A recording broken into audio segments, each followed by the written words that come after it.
In this video, I'm going to be testing this really nifty wireless microphone kit, and it's by CKMOVA, and it's the UM100 kit. It's no doubt that this wireless lavalier system is competing with the very expensive Rode Wireless Go system.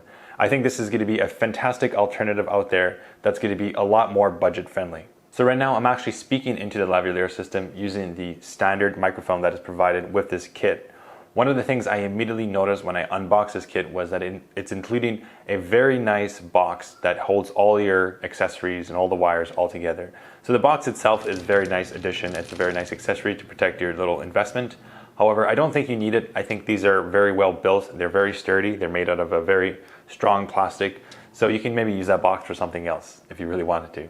Now this wireless microphone system is a dual channel receiver, and it's actually compatible with both smartphones and your typical DSLR or mirrorless camera.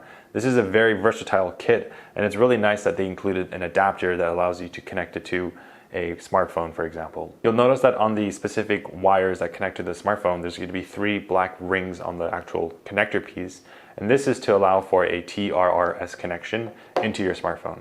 Now, as soon as I unboxed this, I was extremely impressed with the size and the weight and how compact this whole wireless microphone system is. I've seen some wireless microphone systems and they're just so big and clunky, and they require like AA batteries or AAA batteries. This actually has a rechargeable battery built inside, lithium ion batteries. It's just super light, very compact. However, it's not as compact as the Rode Wireless Go system, but this is actually very, very nice, and it's very easy to put it on the side of your pocket or kind of hide it somewhere. And also the transmitter part, the one that's connected to my mirrorless camera right now, it's connected to my current rig, and it's just very light, so it's very easy to connect, and the wires are very long. Everything is just working out of the box really simple. One thing I really like about this was that there was no setup involved. I simply turned on the receiver and the transmitter, and I was connected, and I was able to immediately start recording into my camera. So amazing setup, really light, compact, and I just really like this so far. Now, in order to charge this, you're gonna have to plug it through a standard micro USB. Unfortunately, it's not using the new USB-C. In terms of the battery life, I have to say it lasts a very long time. It lasts anywhere from 6 to 8 hours based on my testing. The frequency range is anywhere from 470 to 510 megahertz. Throughout my rigorous testings, I've noticed no disconnections, and I found that the connection between the transmitter and the receiver to be very reliable. In fact, the working distance, so the distance between the transmitter and the receiver, can be up to 50 meters. And that is really far. Through my experience of using this in the outdoors with kind of like a long, reasonable distance, I don't want to be too far away from the camera because then you can't even see me, I found it to be working no problem. So really good connection, very solid and very reliable. So right now I'm actually speaking about 6 feet away from the microphone, and I'm able to fully move around without any wires. It's absolutely fantastic, and I really like this wireless setup. I don't have to worry about getting tangled or pulling down my entire camera. That almost happened once where I had this lapel mic. It was attached with this long extension cord, and I almost yanked the entire camera down because I had forgotten that I was attached to it. Just really annoying to be restricted to have wires all the time. Right now I'm testing the wireless microphone system from pretty far away. I'm about 20 feet away from the microphone, but this gives you a sense of how the sound quality is when I'm speaking really far away from the camera. For the receiver, there's a cold shoe mount, which allows you to attach it to any DSLR or mirrorless camera. So no, you don't have to go out and buy extra accessories to attach this. It just works out of the box, connects it to my camera really easily. Another nice addition to the receiver is that they include a line out, which allows you to monitor in real time the actual audio. One thing I really like about the transmitter is the LCD screen. It's just a very nice high contrast LCD screen that's very clear and very legible to read. Here you can see what channel I'm on. I'm on the 509 megahertz channel. I have a full battery. It shows that I'm connected. I can adjust the volume. So I just quickly tap the power button once, and then I just press set. Now I'm just increasing the volume to 10, and now I'm at 0, 1, 2, 3, 4, 5, 6, 7. So I just really like the interface of this. It's just a super simple, easy device. It's quick to pair with the transmitter and the receiver. And the LCD screen, like I said, is crisp, very easy to read outdoors, and it's going to give you all the important information you need, with of course quick toggling between different channels and the volume. Okay, so enough talking about the actual wireless lavalier microphone system. Let's actually do some sound tests. Right now you're listening to me on the actual microphone that is provided in the kit. For the next part of the video, I'm going to be comparing this with many different types of arrangements. For example, I'm going to be using a shotgun mic connected to this microphone. I'm also going to be trying a different type of lavalier mic, of course. But without any further ado, let's jump into the sound test. For the first test, we're going to be testing with the standard microphone connected to, obviously, the wireless microphone system. However, I'm going to be toggling between the environmental noise reduction switch. As you can see on the transmitter, there's this little switch and it says LCF on. What that means is that when it's enabled, we're going to reduce the overall sound in the environment to give a clearer sound. So right now it's actually activated and I'm going to turn it off right now.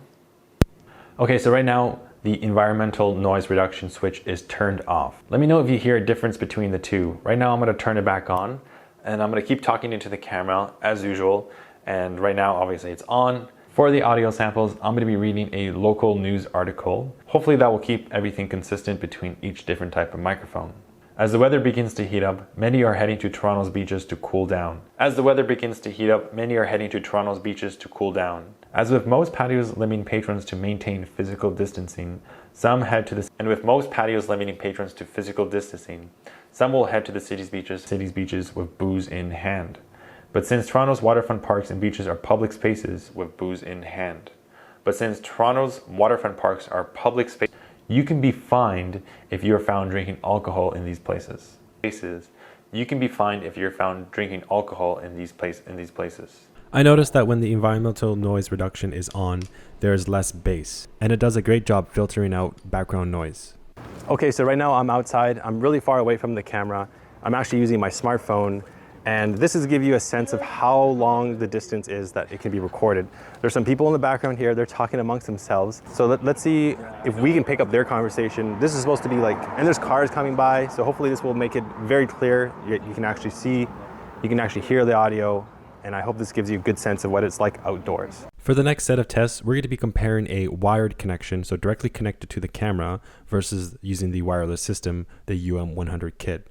I've just switched to the Power Device lavalier mic, which is a budget microphone that you can get on Amazon for really, really cheap, about 20 bucks Canadian dollars. One nice thing about this kit is that you're not restricted to the current lavalier mic that they provide in this kit. So if you really want, you can go out and buy a really expensive lavalier mic, and that's going to give you a boost in sound quality.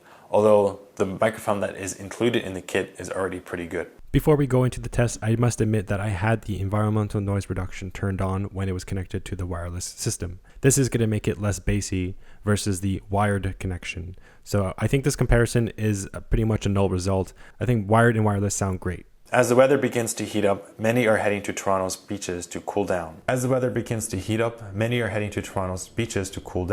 And with most patios limiting patrons to maintain physical distancing, some will head to the city's beaches with booze in hand. But since Toronto's waterfront parks and beaches are public spaces, you can be fined if you're found drinking alcohol in these places. For the next section, we're going to be testing a shotgun mic connected wirelessly versus wired. Right now it's connected to the Panasonic G85 mirrorless camera through a long extension cord, so it's plugged in as a wired connection. For this test, I made sure that environmental noise reduction is turned off to keep it consistent between the two microphones. As the weather begins to heat up, many are heading to Toronto's beaches to cool down. And with most patios limiting patrons to maintain physical distancing, some will head to the city's beaches with booze in hand. But since Toronto's waterfront parks and beaches are public spaces, you can be fined if you're found drinking alcohol in these places.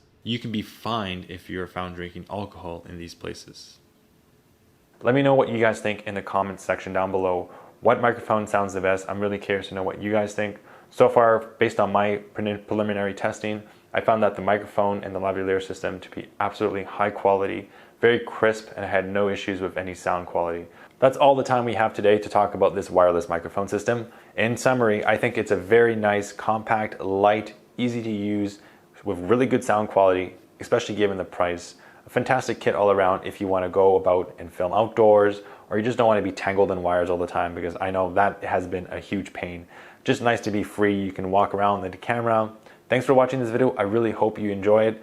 Please do give a like. It really helps the channel. And definitely subscribe to this channel if you want to hear more tech related content. Thanks for watching, and I'll see you in the next video.